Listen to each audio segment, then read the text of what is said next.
지난번 미국 본토에서 가장 인구가 적은 와이오밍주를 다룬 적이 있었는데요. 이번엔 그 다음으로 인구가 적은 버몬트주에 대해 다뤄보겠습니다. 인구가 가장 적은 와이오밍주보다 단 7만 명 정도가 많은 65만 명, 미국의 한 주임에도 한국으로 치면 전주시 정도의 인구만을 가지고 있죠. 또 바로 옆에 주와도 대비되는 게 바로 왼쪽에 있는 이 주는 인구가 무려 2천만 명으로 버몬트 인구의 30배나 되는데 주변 주들 사이에서도 버몬트의 인구가 유독 작다라는 것을 알 수 있습니다. 또 단순 인구수뿐만 아니라 독특한 여러 부분들이 많습니다. 미국에서 가장 백인의 비율이 높은 주이면서 평균 연령은 미국 전체에서 세 번째로 높은, 즉 고령자가 많은 주이며 또 도시화가 덜 진행된 시골이 많은 주라 볼 수 있는데, 일반적인 상식으로 보면 이런 지역의 경우 정치적으로 보수세가 엄청 강할 것 같잖아요. 그런데 이곳은 정치적으로 가장 진보적인 주로 손꼽히기도 하는데요. 대체 왜 버몬트가 이런 독특한 특성을 띠고 있는지 알아보도록 하겠습니다. 자, 그럼 우선 이 버몬트주가 어떻게 만들어졌는지 그 역사부터 간단히 볼까요? 원래는 당연히 이곳에 원주민들이 살았었는데요. 처음으로 이곳에 온 유럽인은 1609년에 들어온 프랑스의 사뮤엘 드 샹플랭의 탐험대였습니다. 그는 자신의 이름인 샹플랭에서 이름을 따 현재 챔플레인이라 불리는 호수의 이름을 지었고, 이 버몬트 지역의 지도를 만들었는데, 이렇게 당시 이 지역은 유프랑스의 일부가 되었죠. 영국인들 역시 1600년대 이 지역에 식민지를 만들려 시도했는데 결국 실패했고, 이후 프랑스, 영국 간 북미 지배권 분쟁인 7년 전쟁에서 영국이 승리하며 체결된 1763년 파리 조약에 따라 이곳의 권리는 결국 영국으로 양도됩니다. 그 당시 버몬트 주변 영국 식민지들의 상황을 살펴보면 인구가 과밀해져 정착을 위한 새로운 땅이 필요한 상황이었는데요. 이런 가운데 새롭게 영국의 땅이 된 이 버몬트 지역을 바로 옆에 있던 뉴욕주와 뉴햄프셔주가 노리고 있었습니다. 이렇게 바로 옆 두 개 주가 모두 버몬트 땅에 대한 권리를 주장하며 다툼이 벌어지게 되었죠. 그런데 이 버몬트는 어떤 곳인가요? 1600년대 초부터 100년 넘게 프랑스의 땅이었던, 그렇기에 오랫동안 그곳에 뿌리를 내리고 살던 사람들이 있던 곳이었습니다. 당연히 그들은 그들만의 정체성이 있었기에 양쪽 모두에 속하기 원치 않았죠. 결국 버몬트는 1770년 이던 앨런이 중심이 된 그린 마운틴 보이즈라 불리는 민병대를 결성하였고, 뉴욕과 뉴햄프셔 주민들을 물리치게 됩니다. 그리고 얼마 후 1775년엔 영국으로부터 독립하기 위한 미국의 독립전쟁이 시작되었는데요. 이때 버몬트는 미국의 편에서 독립전쟁에 참여하게 됩니다.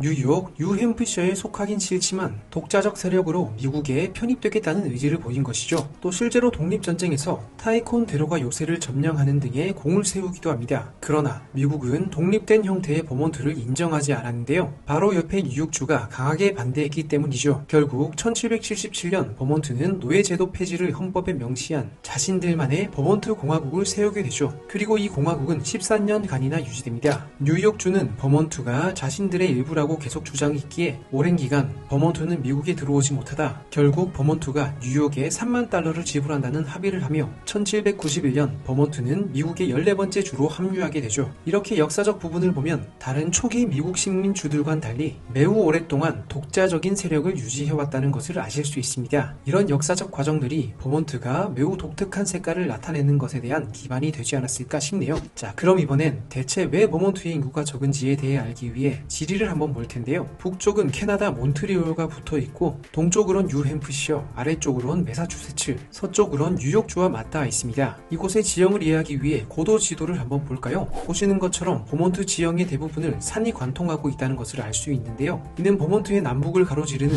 그린 마운틴으로 가장 높은 고도는 1340m의 마운트 맨스필드이며 평균 고도는 300m 정도로 절대적인 고도가 매우 높다고 볼 수 있진 않지만 이 주의 별명이 그린 마운틴 주일 정도로 산림의 비율이 높고 실제로도 75% 이상이 산림 지역으로 구성되어 있죠. 여기서 잠시 지금 이 순간 여러분들이 놓치고 계신 지원금 최대 128만원을 챙길 수 있는 방법을 딱 30초만 알려드리겠습니다. 갤럭시 아이폰 필요하실 때 여기 모르시면 큰 손해인데요. 왜냐하면 휴대폰 전환 지원금 최대 50만원에 비밀 지원금까지 놓칠 수 있기 때문이죠. 아정당에선 부가 서비스 가입 없이 지원금을 최대로 받고 지금 주문하면 오늘 바로 받아볼 수도 있습니다. 또 약정이 끝난 인터넷 가전 렌탈도 가만히 두면 최대 78만원 손해인데요. 법이 정해준 지원금이니 당연히 챙겨야겠죠. 생활 서비스 전문 기업 아정당은 이사 중 물품 파손 시 최대 1000만원까지 보상해주고, 국내에서 유일하게 이사 당일 불만족 시 전액 환불해주는 보장이사 상품도 있습니다. 365일 주말에도 밤 10시까지 무료 상담 가능하니 꼭 전화해보세요. 휴대폰, 인터넷, 가전 렌탈, 이사 청소까지 아정당을 통해 현명한 소비하시길 추천드리며 다시 이야기로 돌아가 보겠습니다.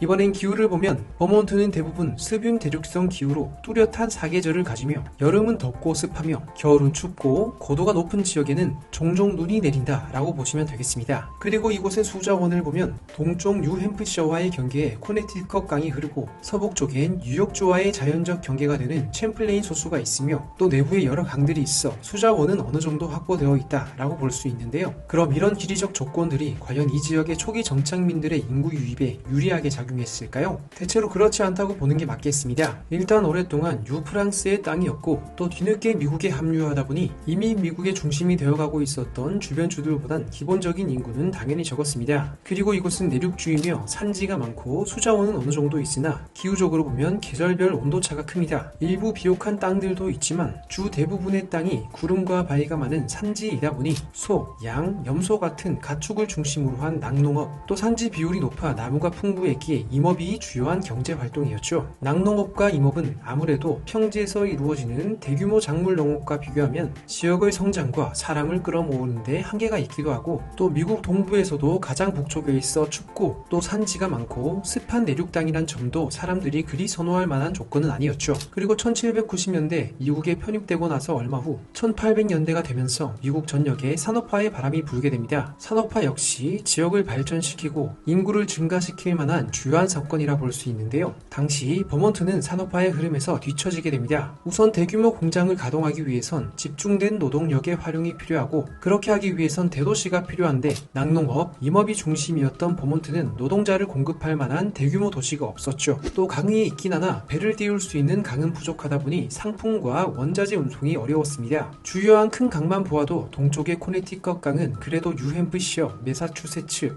코네티컷까지 미국 동북부의 주변주를 따라서 흐르지만 대서양으로 빠지기에 그 외의 지역으론 이어지지 않습니다. 그리고 서쪽의 챔플레인 호수는 아쉽게도 남쪽, 즉 미국이 아닌 북쪽에 있는 캐나다의 세인트 로렌스 강 쪽으로 수로가 이어지죠. 물론 캐나다와 무역엔 유리하겠지만 미국 내 주변주들과의 교류를 통한 경제적 효과를 얻기엔 제한점이 상당하겠죠. 또 산악 지형의 비율이 상당히 높다 보니 철도나 여러 교통망, 공장 등을 짓기에도 좋은 환경이 아니었습니다. 또 버몬트 지역 자체가 자급자족, 소규모, 장인정신, 지역사회 중심 등의 사업을 전통적으로 추구했는데 이는 산업화의 공장 기반 대규모 생산 방식과는 다른 형태였죠.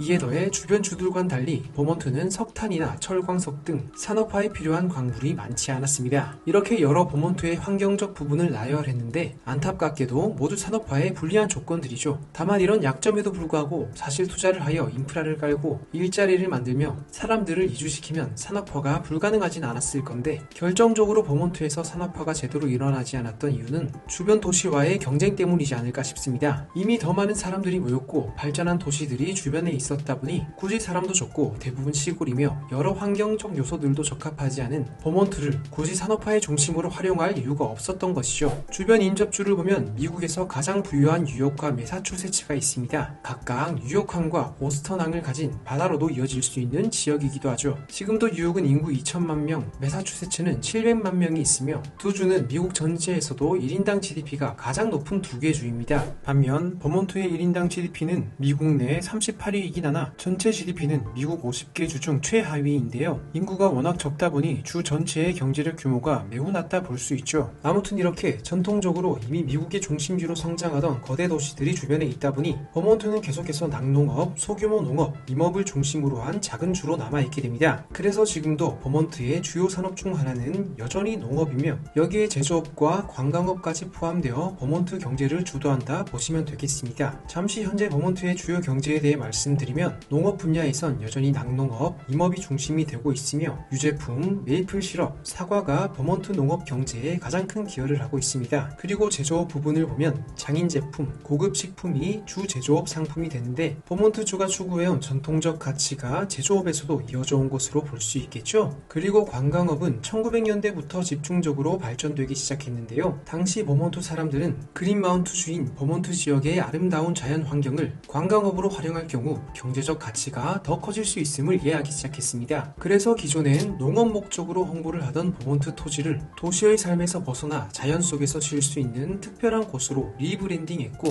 이게 먹혀들며 관광, 휴양 산업이 발전해왔죠. 또 춥고 습한 겨울을 가진 버몬트에선 겨울에 겨울에 산지를 중심으로 눈도 종종 내리다 보니 스키와 같은 겨울 스포츠 산업도 활성화되었는데 실제로 버몬트는 스노우보드가 만들어진 주이기도 하죠. 자, 이렇게 역사와 지리, 경제적 부분까지 보았는데요. 사람들은 당연히 일자리, 기회, 교육, 여러 인프라, 살기 좋은 기후 등이 있는, 쉽게 말해 살기 좋은 곳으로 모이는 건 당연합니다. 그런데 그런 곳이 이 미국 동북부 쪽에선 버몬트보다는 바로 근처에 있는 뉴욕, 매사추세츠, 또 조금 더 아래에 있는 뉴저지 같은 곳이라 볼 수 있고, 당연히 이곳으론 사람들이 몰렸고 버몬트는 반대된 현상이 나타난 것이죠. 자, 그럼 이번엔 또 다른 버몬트만의 특수한 모습에 대해 알아볼 텐데요. 우선 도시화율이 매우 낮다고 말씀드렸는데, 이를 이해하기 위해 버몬트의 인구 밀도 지도를 보시면 인구 밀도가 높은 지역이 거의 없다 볼 수 있습니다. 가장 인구가 많은 도시는 버링턴인데 가장 많다 하지만 인구가 고작 45,000명 밖에 되지 않습니다. 미국 한 개 주의 가장 큰 도시가 강원도 횡성군 인구와 비슷하단 것이죠. 지난번 와이오밍을 소개하는 영상에선 와이오밍주 전체에 에스컬레이터가 고작 2개밖에 없다 말씀드렸는데요. 버몬트 역시 큰 규모의 도시가 없다 보니 주 전체에 단 4개의 에스컬레이터만이 있습니다. 가장 높은 건물도 고작 11층짜리 건물이죠. 또 다른 독특한 부분에 대해 말씀드리면, 이렇게 버몬트는 시골이 많고 나이가 많은 백인들이 많이 사는 지역인데, 앞서 정치적 성향은 진보적이라 말씀드렸잖아요. 대체 왜 이렇게 상식 밖의 정치적 성향을 보일까요? 먼저 실제로 진보적인 주인지를 확인하기 위해 대선 결과를 보면 1992년부터 한 번도 빠짐없이 민주당 후보를 지지하고 있고, 2020년 선거에서도 전체 인구의 3분의 2가 바이든을 지지했다는 것을 알 수 있습니다. 물론 대선 결과가 정치적 성향의 명확한 지표는 아닐 것입니다. 다만 적어도 대선에선 민주당을 훨씬 지지하는 편이고, 미국 내에서도 진보적인 주라 인식되며 버몬트는 동성애 결혼을 법원이 아닌 법률에 따라 합법화한 첫 번째 주인 것처럼 기본적으로 꽤나 진보성이 나타나는 주라 보시면 되겠습니다. 사실 1900년대 초까지만 해도 버몬트는 농업과 임업을 중심으로 한 곳으로 보수적이고 전통을 중시하는 공화당 지지세가 강한 지역이었습니다. 1988년까진 한 번을 제외하고는 모든 대선에서 보수 쪽인 공화당을 지지했었는데 1992년부터 완전히 반대가 된 것이죠.